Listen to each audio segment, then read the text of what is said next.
नमस्कार मेरे प्यारे मित्राणी।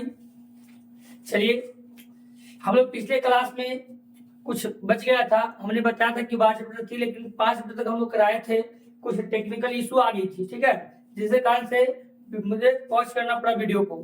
चलिए, मैं आपको आज ये 1 से 5 तो हो गई, छठे से करवा रहा हूँ, ठीक है। चलिए, आप लोग ध्यान दें विद्यार्थी। सबसे पहले आपको पता है ना, आप लोग को कल ही में बताया था कि हिंदुस्तानी पाठशाला मेरा चैनल है, जिससे आपको देखिए, आपको YouTube पे जाइएगा तो YouTube पे भी मिल जाएगी। आप इंस्टाग्राम पे जाओगे, इंस्टाग्राम पे सर्च करोगे, वहां पे मिल जाएगी। फेसबुक पेज पे जाओगे, फेसबुक पे मिल जाएगी। व्हाट्सएप पर मैं अति दे दूंगा, आपका लिंक दे दूंगा, ठीक है। चलिए, आप लोग को जितने भी बच्चे, सारे बच्चों को मैं बोल रहा हूँ, हिंदुस्तानी पाठशाला पे जाइए, है ना। अब सॉरी, यूट्यूब पे जाइए और हिंदुस्तानी पाठशाला सर्च कीजिए, है ना। जितने भी नए विद्यार्थी हैं, सब चैनल को सब्सक्राइब कीजिए जल्द से जल्द। चलिए, आगे बढ़ते हैं। चलिए, मैंने आपको कल की वीडियो में बताया था बाबू, ध्यान दीजिए। कल की वीडियो में मैंने क्या बताया था, 5 तक 1 से 5 तो बता दिया था। पाठ्य पुस्तक क्रम, उनके लेखक, उनका जन्म, उनका मृत्यु, है ना, वो कौन सी विधा से लिखे थे, ये सारी बात मैंने आपको बताई थी बाबू। चलिए, इसके आगे हम लोग चलते हैं। सबसे पहले आपको बताते हैं छठे पे जो चैप्टर का नाम है, वो छठे चैप्टर का नाम है बहादुर। क्या है बाबू? बहादुर। हम लोग ऐसे ही बहादुर बच्चे हैं, है ना बेटे, बहुत बहादुर हम लोग हैं। ध्यान रखना है, क्योंकि एकदम जो है संघर्ष करता है, वही मंजिल को पाता है। आपको हम बताए थे, है ना, एक जिससे पिछले वीडियो में बताया था आप लोगों को। अब आगे चल रहे हैं हम लोग। छठे में देखिए करा बहादुर। लेखक का नाम क्या है बाबू? तो अमरकांत। क्या है बाबू? अमरकांत। पहले छठे चैप्टर का नाम है बहादुर और लेखक का नाम क्या है? अमरकांत। यहाँ तो कोई दिक्कत, यहाँ तो किसी को दिक्कत है बाबू? बताइएगा, कोई दिक्कत नहीं ना? आगे चले, चलिए। बहादुर हो गई। हमारे छठे चैप्टर का नाम क्या है? बहादुर। लेखक कौन से हैं? तो अमरकांत। कौन है बाबू? अमरकांत। अब बताइए, अमरकांत का जन्म कब हुआ था? तो 1 जुलाई 1925 ईस्वी को। अमरकांत का जन्म कब हुआ था? तो 1 जुलाई 1925 ईस्वी को। कहा हुआ था? तो बलिया के उत्तर प्रदेश में। बलिया के उत्तर प्रदेश में किनका जन्म हुआ था? हमारे अमरकांत जी का। किनके लेखक हैं? बहादुर चैप्टर जो है उनके लेखक हैं। बहादुर का लेखक का नाम क्या है? अमरकांत, है ना। इनका जन्म कब हुआ था? 1 जुलाई 1925 ईस्वी को बलिया के उत्तर प्रदेश में जन्म हुआ था। कहा हुआ था? बलिया के उत्तर प्रदेश में। अब इनकी हम मृत्यु की बात करते हैं। किनका? तो अमरकांत जी का मृत्यु की बात करते हैं, तो 17 फरवरी 2014 को डेथ किए थे। कौन? अमरकांत जी। अमरकांत जी का निधन, देखिए कंफ्यूज मत होइएगा, निधन मृत्यु दोनों सेम चीज है, क्योंकि निधन का मतलब भी मृत्यु होता है, मृत्यु का मतलब मृत्यु होता है। ये तो पता आपको होना चाहिए, ठीक है। सारे बच्चों क्लियर है ना? आगे बताएं। कहीं एग्जाम में लिखा रहता है कि अमरकांत जी का निधन कब हुआ था, तो मतलब निधन का मतलब क्या हुआ? मृत्यु हुआ, है ना। चलते, अब इनका मृत्यु कब हुआ था? 17 फरवरी 2014 ईस्वी को हुआ था। अब इनकी बताते हैं अमरकांत जी का विधान कैसा था। तो वो कहानी था, क्या था? कहानी था। यहाँ तो कोई दिक्कत नहीं। एक बार मैं रिवाज फिर से करवा रहा हूँ, ठीक है। छठे चैप्टर का नाम है बहादुर। छठे चैप्टर का नाम है बहादुर। इनके लेखक कौन है? तो अमरकांत। कौन है बाबू? अमरकांत। जन्म कब हुआ था? 1 जुलाई 1925 ईस्वी को बलिया के उत्तर प्रदेश में हुआ था, है ना। अब बताएं कि मृत्यु की बात करें, किनकी मृत्यु का? तो अमरकांत निराला जी का। अमरकांत निराला जी का जो मृत्यु हुआ था 17 फरवरी 2014 ईस्वी को हुआ था। इनकी विधा कैसे थी? कहानी थी। कैसे थी? कहानी थी। यहाँ तक कोई दिक्कत? यहाँ तक कोई दिक्कत बच्चे? बताइएगा, कोई दिक्कत है? चलिए, नहीं है, आखिर होना भी नहीं चाहिए, क्योंकि हम लोग जान लीजिए, ये आप लोग को याद रखना है कि मुझे एकदम किसी भी हर हाल में ये 40 दिन बचे हैं बाबू। 17 फरवरी से एग्जाम लोग है ना, 17 फरवरी से, है ना। चलिए, हाँ, तो आपको बताया ना कि 17 फरवरी से एग्जाम है। मैं 15 तारीख को आपको गारंटी के साथ कर रहा हूँ, वादे के साथ कर रहा हूँ कि आपको 4.5 नंबर में मुट्ठी में रहेगा, याद कीजिएगा, है ना। क्योंकि आपको हम बता दिए पहले ही वीडियो में। चलिए, यहाँ तक कोई दिक्कत किसी को नहीं ना? आगे चले, चलिए, बहुत अच्छा। आगे चलते हम लोग, आते हैं 7वें में। देखिए 7वें में क्या है बच्चे, देखिए 7वें में लिखा हुआ है, आप लोग को दिख रहा होगा स्क्रीन बोर्ड पे। बताइएगा सब लोग, कमेंट में बताइए। तो 7वें पाठ का क्या नाम है? बताइए कमेंट में, क्या नाम है आपका? लेखक कौन है बताइएगा जल्द से। आप लोग पढ़े होंगे बाबू बुक में, देखिए जल्दी बताइए, कमेंट कीजिए। 7वें चैप्टर का नाम है हमारा परंपरा का मूल्यांकन। किसका बाबू? परंपरा का मूल्यांकन। चलिए, 7वें चैप्टर का नाम क्या है? परंपरा का मूल्यांकन, याद रखना 7वें चैप्टर का हमारा नाम जो है परंपरा का मूल्यांकन। अब आइए, परंपरा का मूल्यांकन के लेखक कौन है, उनका नाम क्या है, तो आपको दिख रहा होगा स्क्रीन बोर्ड पे, रामविलास शर्मा। कौन है बाबू, रामविलास शर्मा, है ना। परंपरा का मूल्यांकन कौन है, लेखक का नाम रामविलास शर्मा। यहाँ तक कोई दिक्कत बताइएगा, सब बच्चों को स्पष्ट हो रहा है ना, क्लियर हो रही है बेटा, क्लियर है। चलिए आगे चलते हैं। अब देखिए, परंपरा का मूल्यांकन का लेखक का नाम है रामविलास शर्मा। चलिए, अब रामविलास शर्मा का जन्म कब हुआ था बच्चे, तो 10 अक्टूबर, कितना बाबू, 10 अक्टूबर 1912 ईस्वी को उन्नाव में, उत्तर प्रदेश में, कहा बाबू, उन्नाव के उत्तर प्रदेश में हुआ था। याद रखना कि हमारे रामविलास शर्मा का जो जन्म हुआ था वो 10 अक्टूबर 1912 ईस्वी को उन्नाव उत्तर प्रदेश में, उन्नाव के उत्तर प्रदेश में हुआ था। चलिए इनकी मृत्यु की बात करते हैं, रामविलास शर्मा की मृत्यु की बात करते हैं। इनका मृत्यु हुआ था 30 मई 2000 ईस्वी को, है ना। रामविलास शर्मा का मृत्यु कब हुआ था, कमेंट कीजिएगा आप लोग। 30 मई 2000 ईस्वी को कहाँ हुआ था, तो दिल्ली में। कहाँ हुआ था बाबू, दिल्ली में। आप लोग को इसलिए मैं इतना बता रहा हूँ क्योंकि आपको कहीं से अगर मृत्यु की बात किया जाए किसी लेखक का जन्म की बात किया जाए, उनकी विधा कैसी थी, वो कौन से लेखक थे, वो कैसे लेखक थे, उनका मतलब मुख्य पात्र क्या था, मैं सारे वीडियो में बताया हूँ आपको। आप लोग ध्यान से पढ़ोगे, ठीक है ना। एग्जाम में एक भी क्वेश्चन मिस नहीं होना चाहिए, हम टारगेट रन चाहिए। जितने भी 2025 मिशन टारगेट कर रहे हैं, सभी बच्चों से मैं अनुरोध कर रहा हूँ, बच्चे सारा को एकदम पूरा क्लियर होना चाहिए एकदम स्पष्ट रूप से, ठीक है। चलिए अब बताइए, रामविलास शर्मा का जो मृत्यु कब हुआ था, 30 मई 2000 ईस्वी को। कहाँ हुआ था, दिल्ली में। यहाँ तक कोई दिक्कत, चलिए बताइए, रामविलास शर्मा का विधा कैसा था, वो निबंध थे, निबंधकार थे। यहाँ तक कोई दिक्कत नहीं बेटे, कोई दिक्कत नहीं ना। चलिए बहुत अच्छा बच्चे, हम लोग ध्यान देंगे क्योंकि हमको ना 450 नंबर बाबू किसी भी हर हाल में हम टाइप करना है। Number 450 number. आप लोग एकदम धैर्य रखें, एकदम प्रतिष्ठा मान ले बाबू कि हमको एकदम पढ़ना है, तो पढ़ना है मात्र कितने दिनों में, 40 दिनों में। याद रखना है। अब बता रहे, जो बार मैं बोल रहा हूँ, जो भी नए बच्चे हैं वो हिंदुस्तानी से दिख रहा हो आप लोग को, हिंदुस्तानी पाठशाला यूट्यूब पे लोगो लगा हुआ है, यूट्यूब पे जाइए, इंस्टाग्राम पे जाइए, फेसबुक पे जाइए, आपको वहां पे लिंक मैं दे दूंगा, व्हाट्सएप पे जाइए, सारे पे आपको वीडियो मिल जाएगी, ठीक है। इसी तरह की वीडियो पाने के लिए बाबू आप हमारे चैनल को सब्सक्राइब करें, है ना, बेल का घंटी दबाएं, है ना, और ज्यादा से ज्यादा वीडियो को शेयर करें। चलिए, तो यहाँ तक कोई दिक्कत बच्चे नहीं है। आगे मैं नेक्स्ट करता हूँ, ठीक है, आगे चेंज कर रहा हूँ। अब हम लोग कौन सा पढ़ेंगे, 8वां चैप्टर। आइए 8वां चैप्टर आप लोग को दिख रहा होगा, देखिए 8वां चैप्टर में क्या लिखा हुआ है, पाठ का नाम लिखा हुआ है, देखिए ढंग से लोग क्या लिखा हुआ है, पाठ का नाम है 8वें चैप्टर में, जीत जीत में निरक्त हूँ। जीत जीत में क्या हूँ, निरक्त हूँ। याद रखिएगा, चैप्टर का नाम है हमारा जीत जीत में क्या हूँ, निरक्त हूँ। यहाँ तक कोई दिक्कत नहीं। चलिए 8वें चैप्टर का नाम है जीत जीत में निरक्त हूँ। इनका लेखक का नाम क्या हुआ, पंडित बिरजू महाराज। क्या नाम है, पंडित बिरजू महाराज। अब बताइएगा, पंडित बिरजू महाराज का जो लेखक का नाम हुआ, और पंडित बिरजू महाराज वो कौन से लिखे हैं, तो जीत में निरखता हूँ, क्या निरखत हूँ। चलिए, जीत में क्या है, निरखत हूँ।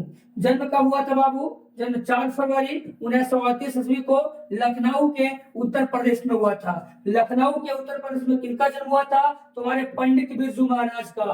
कब हुआ था, 4 फरवरी 1938 ईस्वी में। यहाँ तक कोई दिक्कत, दिख रहा है ना, सही से दिख रहा है, कमेंट में कीजिएगा यस ना नो, है ना, कमेंट में कीजिएगा यस या नो, स्क्रीन बोर्ड में सबको दिख रहा है बढ़िया से। चलिए, तो जन्म करा 4 फरवरी 1938 ईस्वी में, कहा हुआ था, लखनऊ में, लखनऊ के उत्तर प्रदेश में। अब देखिए, पंडित बिरजू महाराज का जो मृत्यु कब हुआ था, मृत्यु की बात कर रहे हैं हम लोग, तो पंडित बिरजू महाराज का मृत्यु जो हुआ था 1992 ईस्वी में हुआ था। कब हुआ था, 1992 ईस्वी में। इनका विधा कैसा था, साक्षात्कार था, ऐसा साक्षात्कार था। कोई दिक्कत बेटे नहीं ना। चलिए बहुत अच्छा बाबू, आप लोग मेरे भाई बंधु हो, मैं आप लोग को अनुरोध कर रहा हूँ, बार बार कह रहा हूँ बेटे एकदम बढ़िया से पढ़ो और ज्यादा नंबर लाने की कोशिश करो, ठीक है। क्योंकि अभी देखो बाबू, आपका कोई ये नहीं देखता कि कितना पढ़ रहे हो, है ना। आपको जब गाँव में देखते होंगे कोई बच्चा कम नंबर लाया और पढ़ने में बहुत तेज था। बोले यार क्या पता था, रोज ट्यूशन जाता था तो पढ़ने के लिए, कोई बच्चा घर में बैठ के पढ़ रहा ऑनलाइन तो उसको देखो वो ज्यादा नंबर लाया और बोलता उसको गाँव में लोग बोलते होंगे कि देखो तो उसका फलनवा का बेटा था वो नंबर ज्यादा ले आया, पढ़ता भी नहीं था। ऐसी सारी बातें होती है, ठीक है ना। तो हम लोग को ध्यान रखना है, पेशेंस रखना है बेटे, एकदम हर हाल में 450 नंबर लाना है तो लाना है, इससे ज्यादा हो जाए कम नहीं होना चाहिए, है ना। चलिए तो यहाँ पर कोई दिक्कत है। 8वें चैप्टर का नाम क्या हुआ, जीव जीत में निरतु, लेखक का नाम है पंडित बिरजू महाराज। जन्म कब हुआ था, 4 फरवरी 1938 में। काम हुआ था लखनऊ के उत्तर प्रदेश में। फिर मृत्यु की बात करते हैं, मृत्यु 1942 में हुआ था। विधन का कैसा था, शासककार था। कोई दिक्कत। चलिए मैं नेक्स्ट वीडियो कर रहा हूँ, नेक्स्ट वीडियो आ रहा है। चलिए नेक्स्ट वीडियो में देखिएगा क्या लिखा हुआ है। नेक्स्ट वीडियो में चैप्टर नंबर आप लोग का 9th है। चैप्टर कितना है, 9th है। देखिए चैप्टर 9th में क्या लिखा हुआ बाबू, चैप्टर पार्ट है 9th में अवनियों। क्या लिखा हुआ है, अवनियों। अवनियों का लेखक कौन है, तो अशोक वाजपेयी। अवनियों का लेखक कौन है, अशोक वाजपेयी। याद रखिएगा हमारे जो पाठ पुस्तक में चैप्टर हिंदी में 9वां पाठ है उनका जो है चैप्टर 9वां में अवनियों है, और अवनियों का जो लेखक है वो अशोक वाजपेयी जी हैं, है ना। अशोक वाजपेयी जी का जन्म की बात करते हैं, उनका जन्म जो हुआ था 16 जनवरी 1941 ईस्वी को हुआ था। याद रखिएगा अशोक वाजपेयी का जन्म कब हुआ था, तो 16 जनवरी 1941 ईस्वी को हुआ था। कहाँ हुआ था, दुर्ग छत्तीसगढ़ के मध्य प्रदेश में हुआ था। दुर्ग छत्तीसगढ़ कहाँ हुआ था, मध्य प्रदेश में हुआ था। याद रखना है जन्म जो हुआ था 16 जनवरी 1941 ईस्वी की बात है। ईस्वी की बात करते हैं तो देखिए बेटा ईस्वी की बात करते हैं तो ईस्वी होता है कितना, 1941।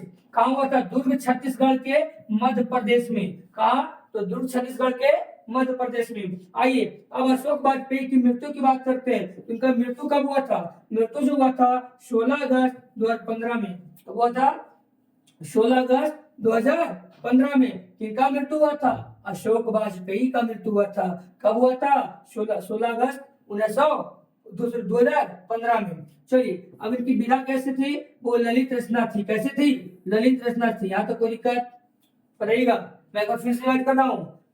पार्ट 9 का अवन्यो, लेखक का नाम अशोक वाजपेयी, जन्म 16 जनवरी 1947 ईस्वी को, दुर्ग के छत्तीसगढ़ के मध्य प्रदेश में। चलिए मृत्यु की बात करते हैं तो मृत्यु 16 अगस्त 2015 ईस्वी में। विधा की बात करते हैं तो विधा कैसा था, ललित रचना था। यहाँ तो कोई दिक्कत है बाबू, है ना। चलिए आगे चलते हैं हम लोग, नेक्स्ट वीडियो चलते हैं। आइए नेक्स्ट चैप्टर बाबू आपका 10वां चैप्टर है। आइए 10वां चैप्टर में देखिएगा लिखा हुआ है 10वां चैप्टर में बाबू पाठ का नाम मछली। क्या है बाबू, मछली। अब लोग खाते हैं ना चलिए कोई बात नहीं, जीव है जल का, जल की जीव है ना, जल की रानी है, जल के बिना अधूरा रहती है मछली हमारी। चलिए जल पाठ 10वां में आपका मछली है। मछली में का लेखक कौन है, तो मछली का लेखक है विनोद कुमार शुक्ल। कौन है बाबू, विनोद कुमार शुक्ल। अगर आप लोग जानते होंगे तो कमेंट में लिखिएगा, कमेंट बॉक्स में बताइए मछली का लेखक कौन है, विनोद कुमार शुक्ल। हम लोग अभी पार्ट देखिए चैप्टर नंबर 10th में चल रहे हैं, टोटल 12 चैप्टर बाबू पूरा करवाएंगे। चलिए पार्ट 10th में है, चैप्टर 12 में 10 में है मछली, और मछली का लेखक कौन है, विनोद कुमार शुक्ल। आइए इनका जन्म की बात करते हैं तो 1 जनवरी 1937 ईस्वी में हुआ था। कहाँ हुआ था, तो छत्तीसगढ़ में हुआ था। कहाँ हुआ था, तो छत्तीसगढ़ में। याद रखना है विनोद कुमार शुक्ल का जन्म कब हुआ था, 1 जनवरी 1937 ईस्वी को। कहाँ हुआ था, तो छत्तीसगढ़ में हुआ था। चलिए वो इनका मृत्यु थोड़ा सा क्या हम देखें, मृत्यु इनका दिया हुआ नहीं था, लेकिन कोई बात नहीं, आपको मैं अगर जैसे देखूंगा बुक पूरा खोजूंगा, अगर रहेगी बाबू तो मैं आप लोग को बता दूंगा, टेंशन लेने की बात नहीं है, ठीक है। ऐसा ही इनकी विधा की बात करते हैं तो विधा कौन सा है, कहानी विधा है। कौन सी विधा, कहानी विधा। कोई दिक्कत, मैं एक बार फिर से बात कर रहा हूँ, देखिएगा पार्ट चैप्टर 10 है, इनका नाम है मछली, है ना। और लेखक का नाम कौन हुआ, विनोद कुमार शुक्ल, है ना। विनोद कुमार क्या हुआ, शुक्ल हुआ। इनका जन्म कब हुआ था, 1 जनवरी 1937 ईस्वी को। कहाँ हुआ था, तो छत्तीसगढ़ में हुआ था। छत्तीसगढ़ में किनका जन्म हुआ था, विनोद कुमार शुक्ल का जन्म हुआ था। कब, ईस्वी का नाम बताइए, ईस्वी पूछेगा 1937 ईस्वी में, है ना। 1 जनवरी 1937 ईस्वी में किनका जन्म हुआ था, विनोद कुमार शुक्ल का हुआ था। चलिए विधा कैसी थी, तो कहानी थी। यहाँ तक कोई दिक्कत बच्चे बताइए, यहाँ तक कोई दिक्कत है किसी को। चलिए नहीं, आगे चलते हैं। नेक्स्ट देखिएगा, नेक्स्ट हमारा है, 1 मिनट, चलिए 11वां चैप्टर देखिएगा, है ना। अब आइए 11वां में हमने करवा दिया, बताया था इसके पिछले बार एक 1 से लेकर 5 तक करवाया था पिछले वीडियो में। अभी आप लोग को मैं 6 से लेकर 12 तक करवाता हूँ। चलिए जिसमें 11 पाठ में लोग पहुंच गए हैं। आइए पाठ का नाम है बाबू नौबत खाने में इबादत। क्या है? नौबत खाने में इबादत। आप लोग पढ़े होंगे सारे बच्चे, है ना, बताइएगा। नौबत खाने में इबादत का जो लेखक है उनका नाम क्या है? यतीन्द्र मिश्र। क्या है? यतीन्द्र मिश्र। आप लोग को याद होगा बाबू कि नौबत खाने में इबादत का जो लेखक है वो कौन है? तो यतीन्द्र मिश्र जी हैं। इनका जन्म कब हुआ था? किनका जन्म? यतीन्द्र मिश्र जी का जन्म जो हुआ था 1977 ईस्वी में। कहा? अयोध्या के उत्तर प्रदेश में प्रभु श्री रामचंद्र का जो जहाँ का जन्म स्थल है ना। आप लोग जानते हैं ना, आप लोग तो खूब सुने होंगे, राम आएंगे तो अवश्य आएंगे, है ना, ऐसे गाना बहुत चल रहा है। बहुत अच्छी बात बाबू, ये जो है पवित्र भूमि है ना। जितने भी बच्चे हैं सब लोग थोड़ा सा प्रभु रामचंद्र से प्रार्थना कीजिए कि हे प्रभु मैं 400 नंबर लाऊं तो जरूर आपके धाम आऊं, है ना। ऐसा प्रार्थना कीजिए बच्चे, क्योंकि यहाँ जाने से आपका मन पवित्र हो जाएगा। क्योंकि मैं यहाँ गया हूँ, बाबू, अयोध्या का गया हूँ, बहुत अच्छा से घुमा हूँ। यहाँ है कनिक भवन है, हमारे जो बड़ी छावनी छोटी छावनी सारी हैं। आप लोग घूमने का बहुत जगह अच्छा स्थल है ना। सरयू नदी है, वहाँ स्नान कीजिए, आप लोग जाइए, बहुत अच्छा है। आप लोग पहले एग्जाम बढ़िया से दे लीजिए बाबू, फिर आप लोग यात्रा कीजिए, तीर्थ यात्रा कीजिए, कोई दिक्कत नहीं है। चलिए तो आपको बताते हैं यतीन्द्र मिश्र जो है उनका जन्म हुआ था कब? 1977 ईस्वी में, और अयोध्या के उत्तर प्रदेश में, यूपी में हुआ था। पता होना चाहिए कहाँ हुआ था? यूपी में, उत्तर प्रदेश में। चलिए इनका भी मृत्यु नहीं दिया होगा, बताएंगे देखकर, ठीक है। चलिए आगे कह रहा है नौबत खान विवाद का जो है ना, वो विधा लिखे थे। वो कैसे लिखे थे हमारे यतीन्द्र मिश्र जी? वो व्यक्ति चित्र लिखे थे। कैसे लिखे थे? व्यक्ति चित्र लिखे थे। याद है? कोई दिक्कत बाबू नहीं ना? चले आगे चलते हैं नेक्स्ट वीडियो में, देख लीजिए। अगला है बुआ, अगला है देख लीजिएगा 12वां चैप्टर में लोग पहुंच गए हैं। लास्ट चैप्टर है ना। चैप्टर का नाम देखिए क्या लिखा हुआ है, आप लोग को अस्तिमोट पे दिख रहा होगा, कमेंट में बताइएगा। पाठ है, चैप्टर है 12वां क्या नाम है? शिक्षा और संस्कृति। चलिए बहुत जरूरी है, अगर आपके पास शिक्षा नहीं है तो संस्कृति कहाँ से आएगी, है ना। इसलिए शिक्षा होना बहुत जरूरी है ना। भाई हम लोग शिक्षा के बारे में देखते हैं। हम लोग शिक्षा और संस्कृति, बहुत मस्त चैप्टर बाबू, है ना। इनका जो लेखक का नाम है वो महात्मा गांधी। कौन है? हमारे आदरणीय बापू जी हैं। कौन है? शिक्षा और संस्कृति के लेखक कौन है? तो महात्मा गांधी जी हैं, है ना। जो जिनका जन्म हुआ था 2 अक्टूबर 1869 ईस्वी में। कहा हुआ था? पोरबंदर में। आप लोग को पता है ना। ये आपको हमेशा कुछ आप लोग बचपन में पढ़े होंगे, मनोहर पोथी में आप लोग को याद होगा, है ना। मनोहर पोथी में गांधी जी के बारे में पढ़ते होंगे, करमचंद गांधी जी के बारे में, है ना। वहां पे जन्म दिया हुआ रहता है। उनका जन्म 2 अक्टूबर, है ना, 1869 ईस्वी में। कहा हुआ था? तो पोरबंदर में हुआ था। किनका जन्म पोरबंदर में हुआ था? हमारे आदरणीय बड़े बापू जी का, जो महात्मा गांधी जी हैं, उनका जन्म 2 अक्टूबर 1869 ईस्वी में हुआ था पोरबंदर। ये देखिए हम लोग का जो है ना 2 अक्टूबर बहुत मान्य रखता है ना। इसलिए सरकारी छुट्टी रहती है। पता आप लोग को चाहिए, राष्ट्रीय पर्व भी है, समझिए कि एक तरह से राष्ट्रीय पर्व है। हम लोग को कोई दिक्कत, क्या था कोई दिक्कत बाबू? नहीं ना। चलिए कोई बात नहीं, धन्यवाद आपका। ये देखिए पूरा चैप्टर मैंने आपके पाठ्य पुस्तक का नाम, लेखक का नाम, आपके उनका जन्म, मृत्यु से और विद्या से लेकर सारी बात आप लोग को इस वीडियो में मैंने बताया। मैं सारे बच्चे से अनुरोध करना चाहता हूं कि जितने भी बच्चे अगर इन वीडियो को देखे होंगे, देख रहे होंगे और ये देखे होंगे, मैं वीडियो में अपलोड करवा दूंगा, ठीक है। चलिए तो जितने भी देखेंगे सारे बच्चों से अनुरोध है कि जाकर यूट्यूब पर चैनल पे देखें वीडियो को और अच्छे ढंग से पढ़ें, है ना। चलिए अगर आप लोग, मैं विदा लेता हूँ, ठीक है। नेक्स्ट वीडियो के लिए मैं आप लोग को कल मिलता हूँ, ठीक है। Bye bye.